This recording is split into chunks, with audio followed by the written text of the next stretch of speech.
madre que no ha tenido cariño, ellos saben que la están toqueteando a la madre y la madre está feliz. Y luego viene un tercero, y entonces hay unos niveles de alianzas, de odios. Yo creo que es verdad que cada uno de nosotros tiene dentro un Caín y un Abel, ¿no?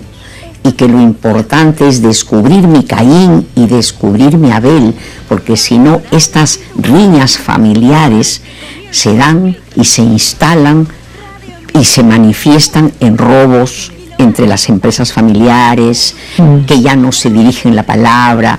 Entonces, bueno, son vicisitudes del ser humano, tener que compartir con los hermanos. ¿Tú no crees que hay también en esto una variable cultural importante, ¿no? Porque no te voy a hablar de algo que yo conozco, y es de la situación familiar en la Sierra del Perú.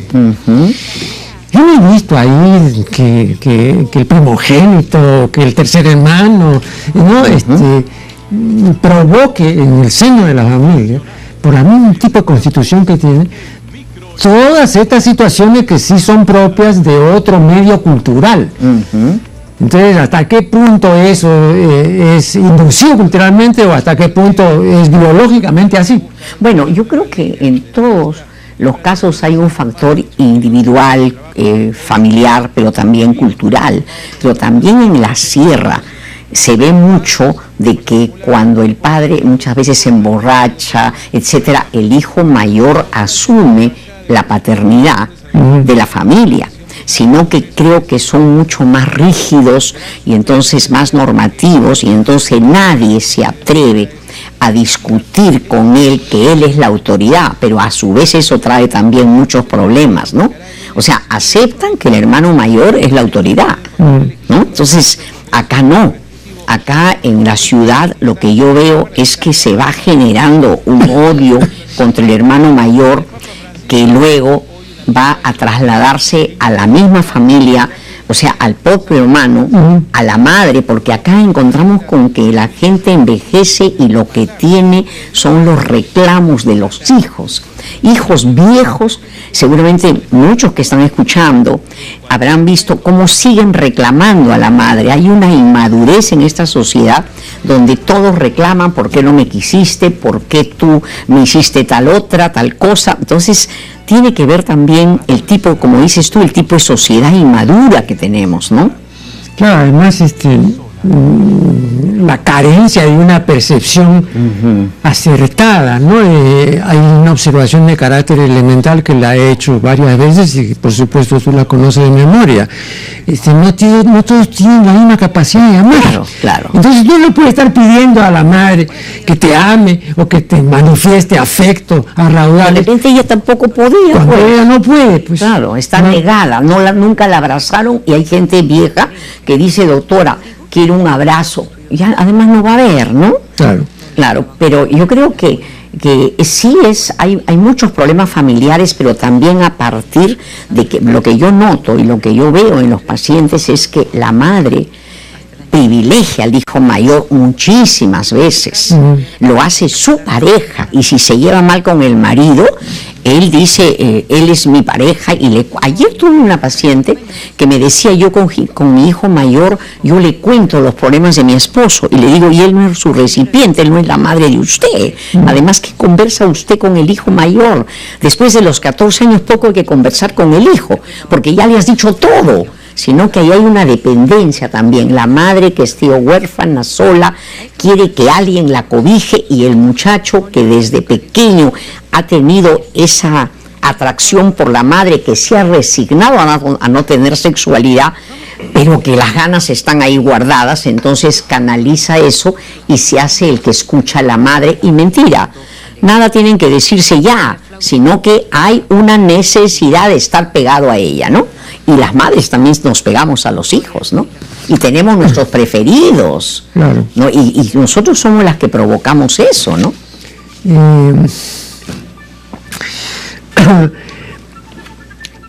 Hay que distinguir entre la familia de prole numerosa y la familia de hijo único. Los especialistas discuten las ventajas y las desventajas de cada caso, ¿no? Hay unos que defienden al hijo único porque se evita una serie de cosas que no pueden evitar los hermanos en familias con hermanos, ¿no? De una manera general, ¿cuáles son sus consideraciones al respecto? Hay sociedades que promueven prole numerosa, ¿no? Una época, sobre todo, antes de la aceptación, aunque sea pues así a regañadientes del catolicismo, ¿no? Las familias no bajaban de 10, 15, ¿no? Hijos, ¿no? Era numerosísima la prole, ¿no? ¿Pero qué consideraciones? Yo creo que así como en países orientales, ¿no?, tienen las mujeres en tanto las puedan mantener también, yo creo que tener hijos, una prole numerosa, también es parte de la insensatez de las personas que no tienen la capacidad para darse cuenta que no pueden dedicar a cada hijo, no solo en materia económica, sino no pueden mirar a cada hijo, ¿no? Entonces los hijos nacen y muchas mujeres, por ejemplo, frente a una pareja que se quiere ir, que se va, acumulan hijos, ¿no? Como una manera de sujetarlos, y realmente son hijos que no son mirados, que son de serie, ¿no? Claro. Y entonces depende también de la madurez de la madre, ¿no? Y siempre tengo presente que estamos en una sociedad muy primaria, muy básica, donde a las madres no nos han enseñado a ver las emociones del hijo, porque a mí tampoco me miraron. Entonces a los hijos creemos que educarlos es decir, lávate, arréglate, lávate los dientes, cumple con el deber, pero la madre tendría que ser el estómago del hijo para procesar y decirle sus emociones. Tú estás con rabia, tú estás con pena, ¿no? Dime qué tienes, le preguntan a la criatura, cuando la criatura no puede decir estoy celoso de mi hermano, no puede decir. Entonces yo creo que depende de la madurez de los padres, porque he visto hijos únicos, que mucha gente no tiene hijo único acá, he escuchado, no, porque pobrecito me puede pasar algo y no se va a quedar solo, pero sí he notado que en hijos únicos, si es que los padres son gente abierta, gente que se relaciona con amistades, social, no tienen problemas para su socialización, los hijos pueden tener amigos, pero también esos celos en relación al hermano salen, por ejemplo, con la profesora en relación a los amigos también. O sea, ese querer ser solo, único, está en todos, ¿no?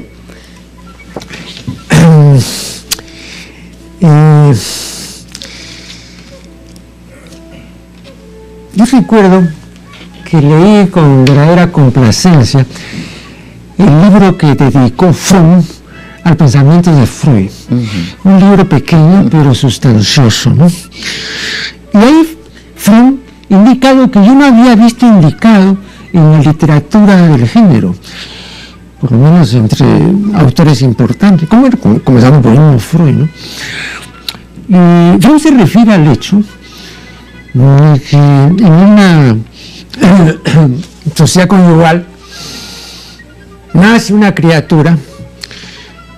Y dice Fromm, los padres pueden sentir por el recién nacido una antipatía visceral, sin que haya habido ninguna ofensa de por medio, sin que no haya habido ninguna mala crianza, nada, ¿no? Claro. Y cuando la criatura deja ya de ser infante, o sea, cuando habla, infante quiere decir que no puede hablar, que no habla, también puede sentir antipatía, claro, también natural. Claro, ¿no? Claro. Lo que pasa, dice Fromm, es que las madres difícilmente van a reconocer esto, porque se sienten tremendamente culpables, claro, ¿no?, de antipatizar con su hijo o de llegar a odiarlo visceralmente, ¿no? Y sin embargo, en realidad ocurre. ¿No? Entonces, y ocurre, no ocurre siempre. Porque yo no puedo decir que yo solo amo a mis hijos. Cuando ellos me molestan, pues realmente los detesto.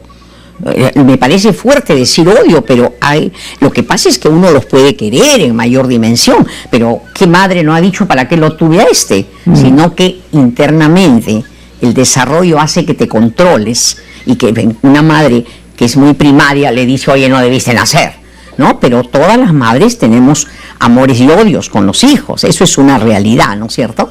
Bien, pero yo he visto un caso de una señora que me decía, la detesto a mi hija, no puedo verla, la detesto. Luego vamos a conversar sobre por qué pasó.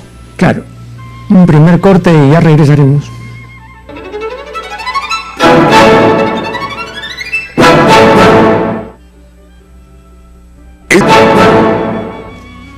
Bueno, quedó pendiente la explicación que nos debía nuestra invitada de esas animadversiones aparentemente gratuitas y espontáneas de los padres con los hijos y de los hijos con los padres. Qué bueno lo que dices, aparentemente gratuitas. Como tú dices, a nivel racional no se entiende. Pero yo he tenido casos donde la madre me dice, bueno, una madre que está en terapia y sabe pues que no existen sentimientos puros, y me dice, sí, doctora, yo la veo a mi hija y me da rabia, la odio. A través de la terapia descubrimos que tenía un gesto parecido a la madre, y la madre era una madre que ha costado mucho trabajo que ella se reconcilie internamente, una madre que la despertaba a 3 de la mañana para que fueran al campo, ¿no? Y luego ella descubrió que por alguna razón esta había escogido un hombre que tenía un gesto de la madre y también lo compartía la hija. Entonces sentía que la odiaba. Sin embargo, esta hija tuvo un accidente y a ella salió ese odio, se escondió, por decir, y apareció una madre muy, muy, muy tierna, muy bondadosa. Porque cuando uno siente que odia, el amor está guardado, ¿no? Odio puro no existe, ¿no? Claro. Pero sí he visto, mira, Marco Aurelio, hombres que odian al hijo mayor. Pero es que la madre también ahí tiene mucho que ver, ¿no? La madre se alía con el hijo mayor para irse contra el padre, y el padre a veces siente que ese hijo mayor es el hermano que tuvo, y entonces se arman unos problemas familiares muy grandes. Pero en todos los casos los puntales para que la familia esté unida o desunida son los padres, ¿no? Claro, pero desde el momento en que hay ciertas manifestaciones y algunos impulsos que no están sujetos, digamos, al plano consciente de la actividad, ¿no? Es difícil la percepción para gente sencilla que no ha tenido, digamos, un background psicoanalítico de nada parecido, percibir que es así. Entonces también la solución hay a otras razones supuestas, y a veces pues padecen culpas por las que no debieran padecer tanto, ¿no? Claro, y estamos en una sociedad con una cultura de culpa que tenemos que cambiarla, ¿no? Yo creo que hay que ser responsables de poder analizar eso, ¿no? Porque esa madre que se siente culpable de odiar a la hija, tiene que saber que también existe cariño, que si la hija está en un problema, ella la va a sacar adelante, ¿no? Pero a veces invade el odio, y de hijas con la madre, ¿no? Pero también he notado aquí en la cultura popular que, por ejemplo, el acto sexual se entiende como una ofensa a Dios. Y esto es propio del catecismo, ¿no? Porque el catecismo tiene una larga lista de ofensas a Dios, ¿no? En materia de sexo. La primera ofensa, por supuesto, es la masturbación. Y luego siguen las otras ofensas hasta terminar pues en la pornografía, ¿no? Entonces hay un carácter ofensivo internalizado, claro, que ya eso va más allá de la voluntad, y la gente cree que es así. Claro. O sea, hay gente que cree que es así, y no se da cuenta que eso ha sido adquirido, esculpido en la cabeza, no, creen que es la realidad, ¿no? Yo una vez conocí a una empleada, una cocinera de una de mis tías, que un día tuvo un problema muy sencillo en realidad de vida diaria, pero entre las cosas que me dijo fue, y en aquella oportunidad, doctor, ¿no?, ofendí a Dios. ¿Qué cosa significa eso? No, que había tenido comercio sexual con un fulano, ¿no? Claro. Pero para ella era una ofensa, ¿no? Es como que estuviéramos negados al disfrute, como si fuera un pecado. Pero eso es cultural ya. ¿Sí? Claro. Eso ya es cultural. Claro. O sea, y viene a ser como un retraso, ¿no? Una vuelta atrás, porque yo me imagino que los sapiens antes no teníamos ese problema, ¿no? Acá ha habido un retroceso, ¿no? Y bueno, son las perturbaciones propias en este caso, de la Iglesia, ¿no? que siempre han estado atrasados en todo y siempre ha habido un esfuerzo de remontar, ¿no? Siempre han sido los últimos. Pero incluso ahora, ¿no? Que bueno, los tiempos han cambiado, incluso la misma Iglesia Católica, a pesar de que todavía sigue vigente la última edición del Catecismo promulgado por Juan Pablo II, ¿no? Que tiene aproximadamente 25 o 30 años, ¿no? Pero la misma Iglesia tenía una cierta apertura, ¿no? Pero dada por la realidad, porque pero no mucha apertura, pero aún así, por ejemplo, a propósito del matrimonio gay, le preguntaron al Papa actual, al Papa reinante, ¿no? cuál era su opinión sobre si convenía o no dar pues la autorización para el matrimonio gay, ¿no? Entonces antes un papa decía no, jamás, ¿no? Pues este se limitó a decir otra cosa que es igualmente pues así tampoco aceptable, ¿no? Dijo, bueno, ¿quién soy yo para opinar al respecto? Pero mire, pero usted es el papa reinante, señor, claro, de millones de católicos. Claro, pero además qué contrasentido que aparezca que la Iglesia lo que quiere es la paz interior y sin embargo oponerse al matrimonio cuando eso trae tanto sufrimiento en un ser humano que tiene todo el derecho de hacer lo que desea. ¿Y quién es la Iglesia para que se atreva a no respetar todo lo que un ser humano desea y que no hace daño a nadie, ¿no? Bueno, pero la historia está llena de exclusiones, de marginaciones, de crueldades, ¿no? Sí, estamos llenos de eso y con eso tenemos que luchar, ¿no? Por eso tu programa es importante, ¿no? Por ejemplo, antes en la anterior edición del Catecismo. Del Código de Derecho Canónico. ¿Ya? Hemos estudiado, ¿te acuerdas? Claro, en esa, después hubo ya una nueva edición, pero en esa, por ejemplo, si uno consultaba, y lo recuerdo perfectamente, el canon 1013, ¿ya? Ahí se decía expresamente que la mujer es decir, en principio no debía acercarse al altar. No se daba la razón, pero se decía, bueno, en el caso de que no haya, digamos, un ministro de la misa, no hay un ayudante tampoco, etcétera, entonces puede acercarse, pero con autorización, pero no tanto, ¿no? Claro. Entonces yo me quedaba pensando, ¿y por qué no puede acercarse al altar? ¿Y sabes por qué? No sé, no tengo idea. Porque la mujer menstrua. Y entonces una mujer menstruante puede contaminar el altar. Entonces por eso no debe acercarse. Una mujer menstruante puede contaminar. Y eso no es una creencia católica, es una creencia de la antigüedad. Claro. Porque también en la antigüedad se consideraba que la mujer menstruante era una persona que Plinio dice puede secar los campos de trigo si claro, pasa por ahí. Quizás también estoy pensando en voz alta, quizás eso es tan propio de una mujer y una mujer siempre es amenazante, ¿no? Siempre te puede despertar. Pero, por ejemplo, la Iglesia Católica no ha permitido que haya, digamos, una ministra de la misa. No. Por eso lo digo que está diciendo es, los hombres somos mejores, ustedes mujeres no pueden llegar a donde nosotros llegamos. Ese es el mensaje que está detrás. Quiere decir, somos inferiores. No, pero en este caso concreto quiere decir, somos impuras. Claro. Porque, digamos, hay toda una codificación, repito, que no es católica, es mucho más antigua, ¿no? Donde la mujer menstruante es un peligro para la sociedad. Pero además siempre con una gran hipocresía, porque los hombres, por ejemplo, ahora se habla de que no deberían las mujeres, que el marido no use condón porque eso es un pecado. Sin embargo, por años los hombres han usado condón desde qué épocas y nunca nadie les ha dicho nada a ustedes. Han copulado con quien les ha dado la gana. ¿Y por qué no se han preocupado? O sea, ¿por qué sobre nosotras, no? Bueno, en el caso de la Iglesia Católica el porqué es muy sencillo, ¿no? Porque de lo que se trata no es de evitar la concepción. Entonces, ahora esto de evitar la concepción es muy posterior. Claro, ya. Pero, si tú lees el canon 1013, ¿cuál es el fin primario del matrimonio? la procreación de la prole y su educación. Como negar el disfrute sexual. No, claro. Ya después en la otra edición se agregó. Pero también no crees que eso está vinculado a que los curas tampoco pueden tener ostensiblemente disfrute sexual. ¿No crees que puede haber una envidia debajo?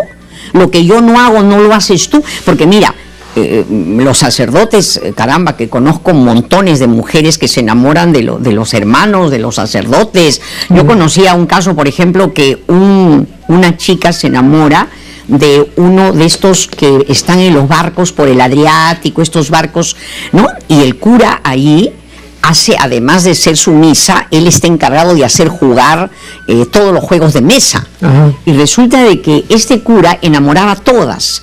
Llega, la enamora a esta chica y después se quiere venir a conocer el Perú. Él era colombiano y quiere conocer al Perú y se viene y ya cae al padrecito y todos lo reciben con sus sotanas, se va al Cusco, lo atienden como rey. Cuando llega, se citan en Colombia y están juntos en la nunciatura, porque el nuncio no estaba. Cuando ella quiere seguir con él, la larga, porque ella estaba con otra persona. O sea, todo es nada más que una hipocresía, porque yo creo que los sacerdotes son unos masturbadores furiosos, o de lo contrario, están con mujeres, o muchos son perturbados, y habrá gente que sublima, pero muy pocos, porque es muy difícil la sublimación. Entonces vivimos un mundo de hipocresía, ¿no? Vamos a hacer acá una nueva interrupción y ya regresaremos.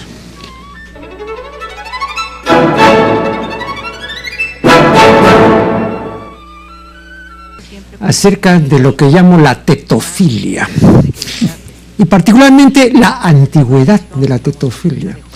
Hay una estatuilla que se conoce como la Venus de Willendorf. Es una estatuilla del Paleolítico Superior que tiene 25.000 años. Lo que más destaca a ese artista primigenio son las tetas, ¿no? Y el trasero y la cara, ¿no?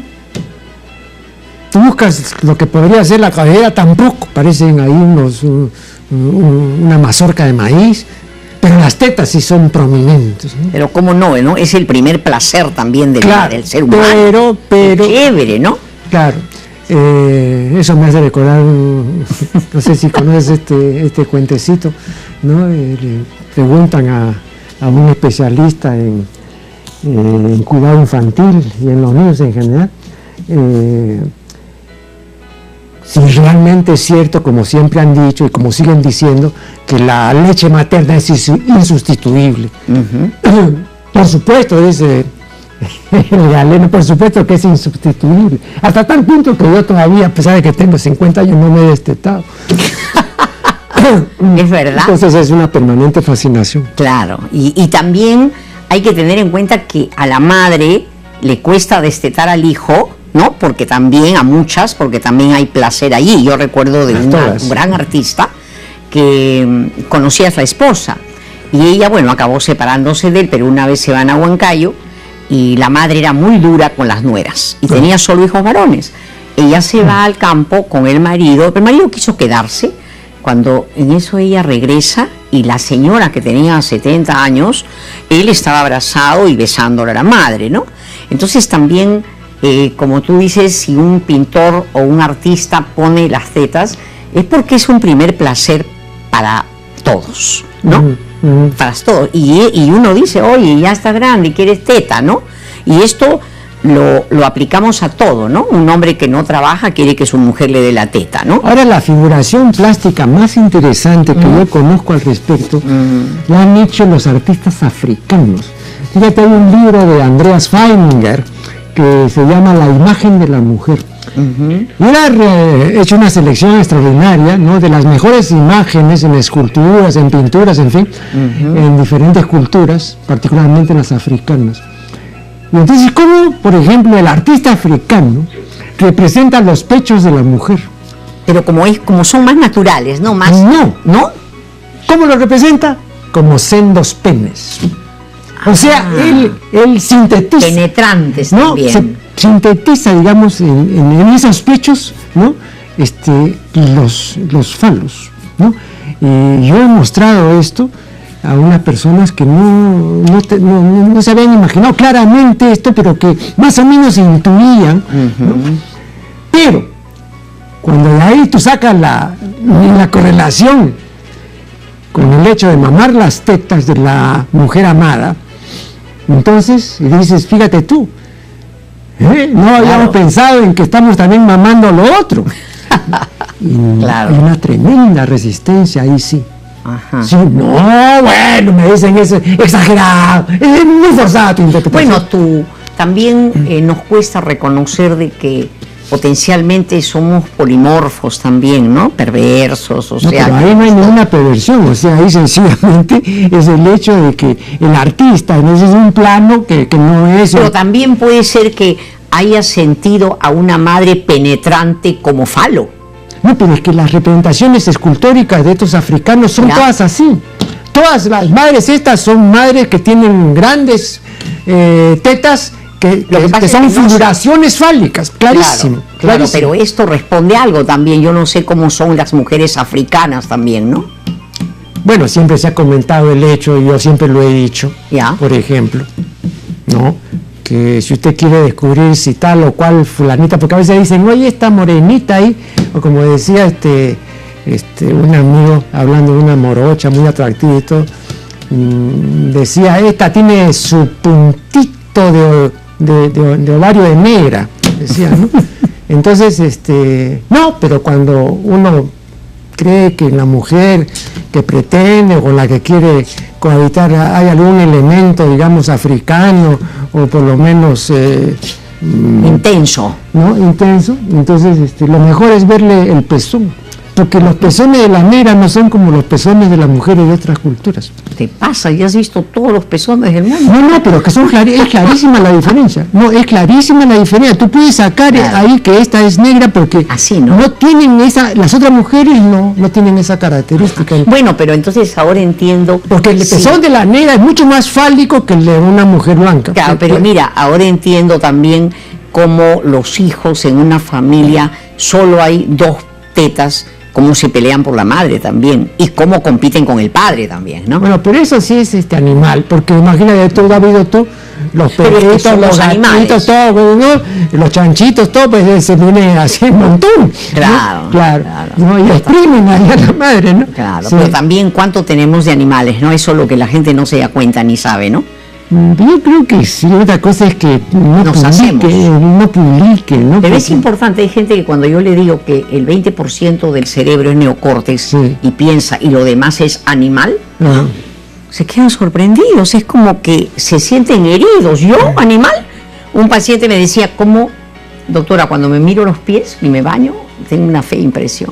Porque parezco un mono. Le decía, eres vertebrado y primate, ¿no? Claro. Pero golpea, ¿no? Esa soberbia, eso que creemos que somos seres superiores, ¿no? Y no nos damos cuenta que hemos venido desde la inferioridad, ¿no? Pero hay un hecho capital en la evolución del mal llamado Homo sapiens, digo mal llamado porque en realidad es Homo incipiens, no es el hombre que sabe, sino el que no sabe. No, hay un hecho capital, y es que en un momento que ya está perfectamente definido de la evolución del ser humano, nos bajamos de los árboles y comenzamos en posición bípeda a deambular por la sabana africana. Es verdad. En ese momento, ¿no? Yo digo, aparece el hombre. ¿Por qué? Claro. Porque tiene las extremidades superiores libres. Claro. Ningún animal tiene las extremidades así. Entonces, ante un peligro, tomas una piedra, agarras un garrote, te defiendes, ¿no? El que está en cuatro patas no puede hacer eso. Y eso también tiene que tener, ¿no?, una relación con cómo hemos depredado tantos animales y cómo aparentemente el incipient o el sapiens que tú dices se le ve tan aparentemente inofensivo, pero con los brazos libres podemos ser súper ofensivos, agresivos. Sin embargo, yo me imagino que un bisonte nos habrá visto y habrá visto, este es un pequeñito, pero con las manos somos poderosos para atacar, ¿no?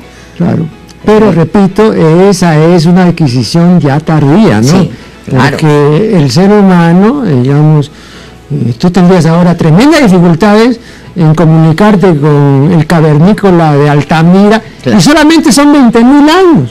Imagínate tú, 20.000 años, ¿no? Apenas. Que no tiene eso pues ni medio segundo en el reloj de la evolución, ¿no? Y ya habría dificultad. O sea que también nosotros como especie tenemos un recorrido pues muy chiquito, ¿no? Muy pequeño. Pero, yo eso también quiero someter a tu consideración, en ese corto recorrido de 20.000 o 25.000 años, hemos logrado dos cosas. 25.000 años desde que pudimos estar en agricultura, porque antes, mucho antes hemos estado 200.000 años, tiene el Sapiens, ¿no? No, sí, pero en proceso evolutivo. En proceso evolutivo, la agricultura no tiene tantos años. Claro, no, me refiero a agricultura. Claro. Agricultura. Claro, pero fíjate tú, este ser humano en un lapso muy breve, sí, porque es realmente un lapso breve comparado con los lapsos que son comunes en teoría de la evolución. Ha sido increíble, ¿no? El avance cultural, ¿no? Claro, pero unilateral. ¿Por sí. qué?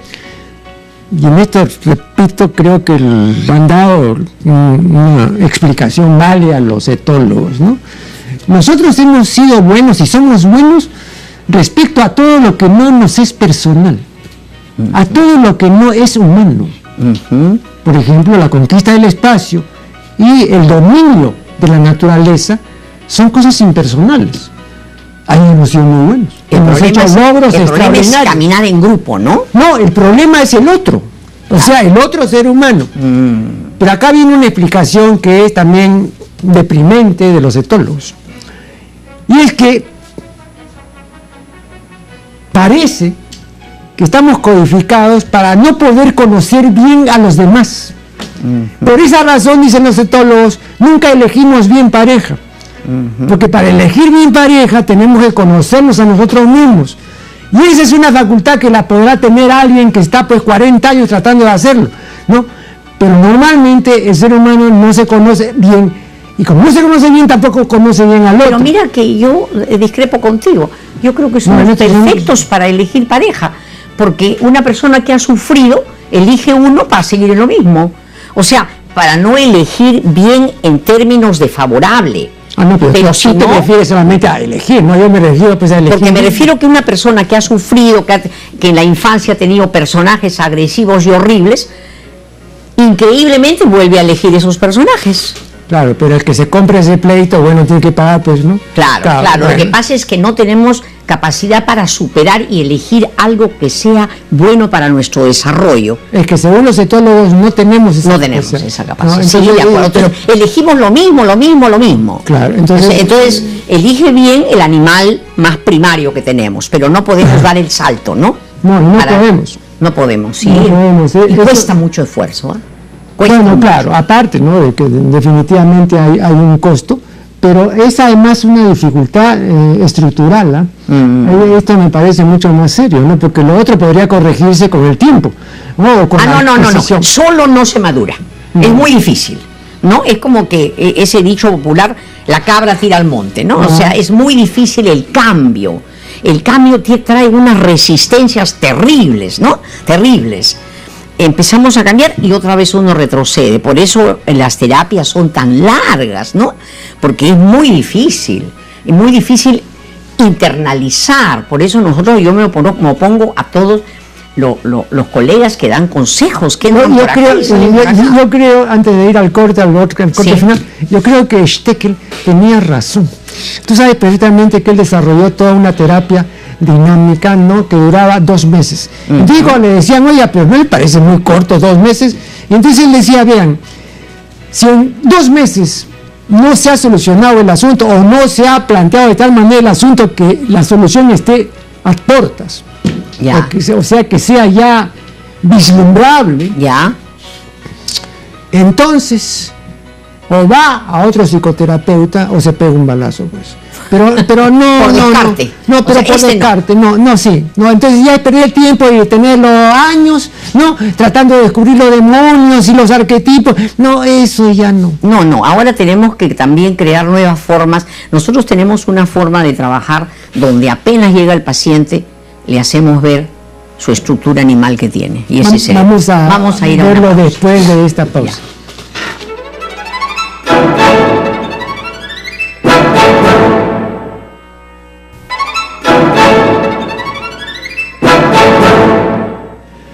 Bien, seguimos dialogando, este es el segmento final, con Carmen González. Tú me decías que cuando llega el paciente, ¿no? Sí, nosotros cuando llega el paciente, o sea, nuestra terapia es psicoanalítica, pero también terapia didáctica. Entonces, cuando llega el paciente, lo cuadramos ahí, lo centramos. Tú tienes un cerebro, 55 emocional, 20%, 25 reptil que va a actuar sobre el cuerpo y 20 piensa. O sea, tú eres el abogado, ingeniero, bueno, solo 20, ¿ya? Entonces, este cerebro emocional, cuando tienes cólera, por ejemplo, tú contabas que tu papá, como perrito que le pisan la pata, salta. Ajá. Entonces, acá de lo que se trata es abrir un canal para razonar, entonces, sobre tus emociones. Entonces, lo primero es que, por ejemplo, tú dices de que tu señora te maltrata. Bueno, no existen emociones nuevas, entonces vamos a analizar tu historia porque tu mujer desempeña está haciendo un rol y un personaje que tú lo necesitas, porque no es lo mismo una criatura que ha sido amada, que el afecto está allí, que uno que ha sido maltratado. Entonces ella representa a tu padre que te maltrataba y no te apreciaba. Entonces tú has buscado lo mismo. Entonces lo que queremos es que él conecte su angustia con su historia y además saber que la solución está en él y no en el cambio de los demás. Entonces nos resulta bien y luego le hacemos una evaluación con Rorschach para ver todo lo que es inconsciente. Entonces conectamos con sus padres para ver cómo fueron los padres y que vaya, porque si alguien puede estar con rabia copiada del padre, entonces queremos que él como adulto mire ese odio que tiene hasta ahora y puede entender a ese padre que no le queda otra alternativa pues que ser como un jabalí. Entonces de esa manera nos resulta, pero hemos tenido que crear esa forma de trabajar rápido, ¿no? Sin un consejo, ¿no? Y nos resulta, la vez pasada un señor decía, si yo no hubiera sabido que existía, si yo hubiera sabido que existía ese órgano del inconsciente, mi vida hubiera sido otra. O sea, trato pues de ayudar a las personas, pero con métodos creativos, porque si no la gente, si voy a sentarme a que me diga su historia y a interpretarlo, no llego. Ahora, y la vida es muy corta como para... Claro, pero sí. Con este planteamiento se podría observar que hay un determinismo implícito, ¿no? Por lo siguiente. Lo que le decimos es que efectivamente una parte es determinismo, una parte... ¿Entiendes? Es como casi una parte significativa. Es significativa, pero mira, es como una alfabetización emocional. Ya lo que queremos decirle es, tu forma de ser no viene del aire, ha tenido que ver la familia, la sociedad, cómo te has comportado. No es del aire, no sale del aire. Pero así les dejan a los pacientes un área de construcción muy pequeña, porque vamos a hablar no de una construcción, en el sentido que Fichte decía a sus alumnos, esta mañana vamos a hablar de Dios, vamos a construir a Dios. Entonces igual, ¿no? Decía el paciente, 3/4 partes de esta casa que se llama Juan Pérez, o sea, claro, ya está construida. Y hay un 25% que se puede edificar, sí, que es un porcentaje pequeño, ¿no? Pero no está construido. No. Entonces hay que sentar la base, pero para construir esto, pero tenemos acá algo con lo que venimos o con lo que ya está. Lo genético también, que por supuesto, lo genético y lo determinante, ¿no? Pero le decimos, esto ha sido el detonante. Claro que es casi una alfabetización emocional, ¿entiendes? La vez pasada yo iba con mi hija al programa, que ella es terapeuta, y me decía, mamá, ¿no te cansas de decir lo mismo? Muy crítica ella, ¿no? Y yo le decía, no, porque tengo que sentir lo que siente el paciente y que él se sienta acogido. Eso es distinto siempre. Entonces yo creo que si el paciente se siente recibido, acogido, y tú puedes darle como una alfabetización emocional, algo hemos hecho. No es un psicoanálisis largo, no. Es simplemente que sepas de que hay unas causas, que tienes esperanza, y que lo que te está yendo en la vida tiene que ver también con tu historia, tiene que ver. Entonces ya algo hemos hecho, ¿no? En esta sociedad que es tan concreta, tan básica y donde hay tanto sufrimiento, ¿no? Porque es una sociedad que a mí el dolor a mí me conmueve mucho, quizás porque de pequeña he sufrido, he tenido marginación. Entonces, todo lo que es, por ejemplo... Pero hay dolores útiles y hay dolores absolutamente inútiles, ¿no? ¿Tú te refieres al dolor útil? Me refiero, por ejemplo, hay dolores necesarios para madurar y para crecer, ¿no es cierto? Pero, por ejemplo, cuando yo recuerdo de la pobreza de mi casa y la forma como me miraban los vecinos, que éramos tan pobres con piso en tierra, entonces... Para mí era sufrimiento, claro que eso lo he procesado y me doy cuenta que me ha permitido sufrir, pero levantarme, o sea, el sufrimiento siempre es útil cuando hay recursos para que tú los proceses. El asunto está cuando te quedas en el sufrimiento porque no tienes recursos. Es como que hay gente que no puede, que tiene las patitas amarradas, ¿no? Y ya no puede, pues, ¿no? Nosotros somos seres privilegiados, hay espacio para pensar, ¿no? Pero hay gente que no puede. Mi observación va en este sentido, ¿no? Y es que cuando se habla de sufrimiento se suele hablar, sobre todo en terapia, de sufrimiento y se le toma en mala parte. Y yo digo, ¿y cómo se llama una vida sin sufrimiento? Horrible. No, el sufrimiento es necesario, es parte de la vida, pero no un sufrimiento que se repita por lo mismo, ¿no? Claro, hay un sufrimiento estéril, inútil, ¿no? Claro, pero hay sufrimiento útil, necesario. Claro. Es más, si tú sabes amar, si alguien sufre, tú también vas a sufrir con él. Ese sufrimiento es necesario porque te va a sensibilizar, te hace mejor persona. Por supuesto, terrible sería un tipo que esté con mecanismos de racionalización tan grandes que no llegue a sentir nada, ¿no? Sentir es un privilegio también. La cuestión es, como tú bien dices, no ese sufrimiento estéril que es lo mismo y lo mismo, o sea, que se repite y en el lamento, ¿no? No, hay que salir, ¿no? Para terminar, siempre la gente me pregunta por qué la doctora Carmen González no publica un resumen de todas sus conferencias y de todas sus alocuciones. Ya te voy a decir, yo con Germán Coronado, que es una persona de primera, que es mi amigo, con Germán firmamos un contrato, él me animaba para hacer 10 libros, incluso teníamos tomos ya, teníamos títulos.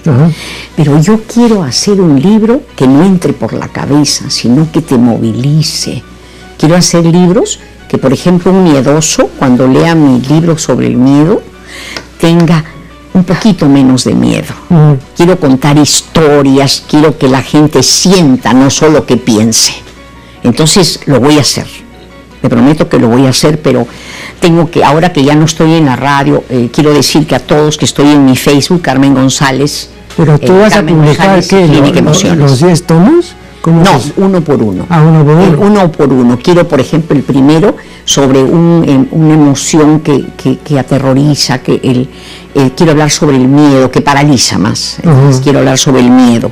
Pero quiero sentarme a contar historias, pero historias que las cuente yo con afecto. No quiero conocimiento solo, esa no es mi especialidad. Pero el miedo no como pulsión básica, ¿no? Porque no, el miedo está junto con el hambre, con el miedo y uno nace con el miedo. La idea es que no se instale como parte de tu vida porque ha sido gratificado por padres horribles. No, el miedo es necesario, te protege.